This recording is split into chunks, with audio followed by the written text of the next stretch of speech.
تو میں نے ان سے پھر درخواست کی کہ مجھے اس ازدہے سے بچا لیجئے کسی طرح سے۔ تو وہ بڑے میاں پھر رونے لگے، کہنے لگے کہ بیٹا میں تو بہت ضعیف ہوں اور یہ بہت قوی ہے، میں اس کا مقابلہ نہیں کر سکتا۔ البتہ ہاں، سامنے ایک دوسری پہاڑی ہے، اس پر چڑھ جا، اس میں مسلمانوں کی کچھ امانتیں ہیں، کچھ امانتیں رکھی ہوئی ہیں، ممکن ہے کہ تیری بھی کوئی ایسی امانت، کوئی چیز ایسی رکھی ہو جس کی مدد سے تو اس ازدہے سے بچ سکے۔ تو حضرت مالک بن دینار کہنے لگے کہ میں بھاگا ہوا اس پر چڑھ گیا، اس پہاڑی کے اوپر، اس ٹیلے کے اوپر چڑھ گیا، اور وہ اژدہا پھر بھی میرے پیچھے پیچھے آتا رہا۔ اور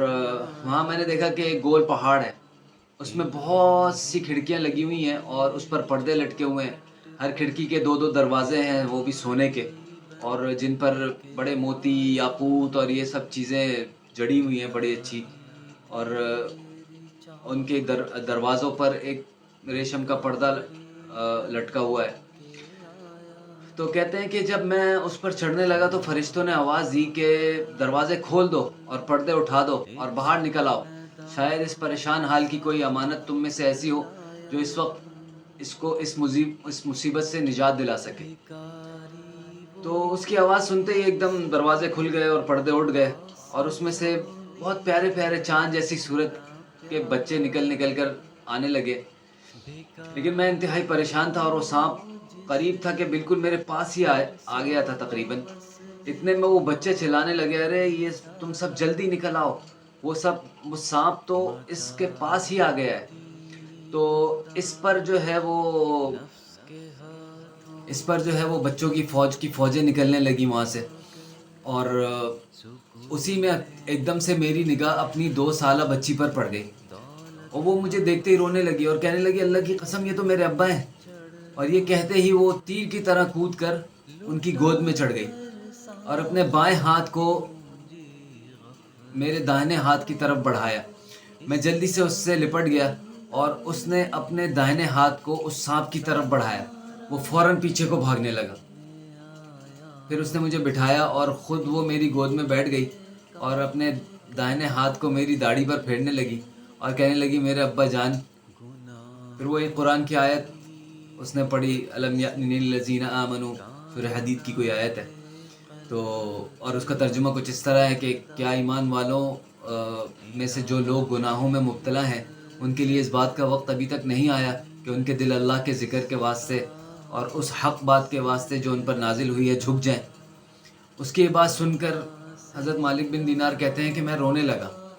اور میں نے پوچھا کیا بیٹی تم سب قرآن شریف کو جانتی ہو؟ وہ کہنے لگی کہ ہم سب قرآن شریف کو تم سب سے زیادہ جانتے ہیں۔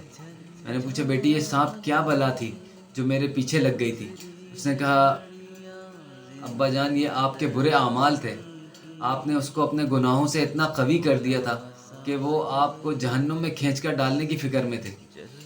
میں نے پوچھا وہ سفید پوش ضعیف بزرگ کون تھے؟ کہنے لگی وہ آپ کے نیک عمل تھے جن کو آپ نے اتنا ضعیف کر دیا تھا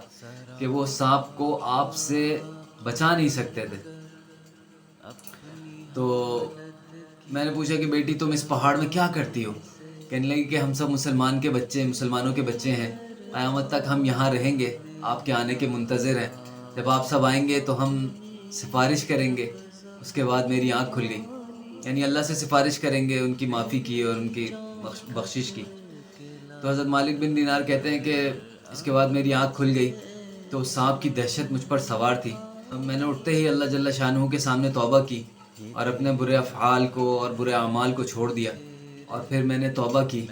اور پھر اللہ کی طرف رجوع کیا، اور پھر اللہ تعالیٰ نے بھی ان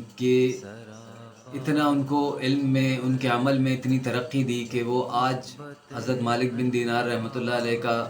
جو نام ہے وہ ہم سب مسلمانوں کے پاس یعنی محفوظ ہے، اور ان کے واقعات اور ان کے جو تاریخ ان سے بھری پڑی ہے ان کے واقعات سے۔ تو ان کی توبہ کا یہ واقعہ تھا کہ انہوں نے کس طرح سے اللہ پاک نے ان کو توفیق دی توبہ کی، اور کس طرح سے ان کی بچی جس کا انتقال ہو گیا تھا ان کا افعال بھی ہمیں پتہ چلا کہ کس طرح سے جو مسلمانوں کے بچے ہیں جو جلدی چلے جاتے ہیں، دور ہو جاتے ہیں، انتقال ہو جاتا ہے والدین سے،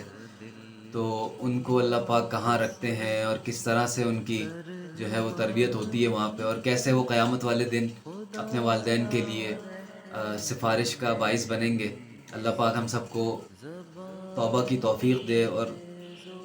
اللہ سے معافی مانگنے کی ہمیں توفیق دے۔ جن والدین کے بچے ان سے دور ہو گئے ہیں، ان کا انتقال ہو گیا ہے، وہ دنیا کو چھوڑ کر چلے گئے ہیں، تو وہ بالکل غم نہ کریں، انشاءاللہ وہ آپ کے لیے اللہ سے بخشش مانگیں گے اور اللہ سے درخواست کریں گے کہ ہمارے والدین کو بھی ہمارے والدین کی بھی مغفرت کر دیں اور ان کو بخش دیں۔ بہت شکریہ۔ چینل کو سبسکرائب کر دیں، ویڈیو کو لائک کر دیں اور اس واقعے کو زیادہ سے زیادہ شیئر کریں۔ السلام علیکم۔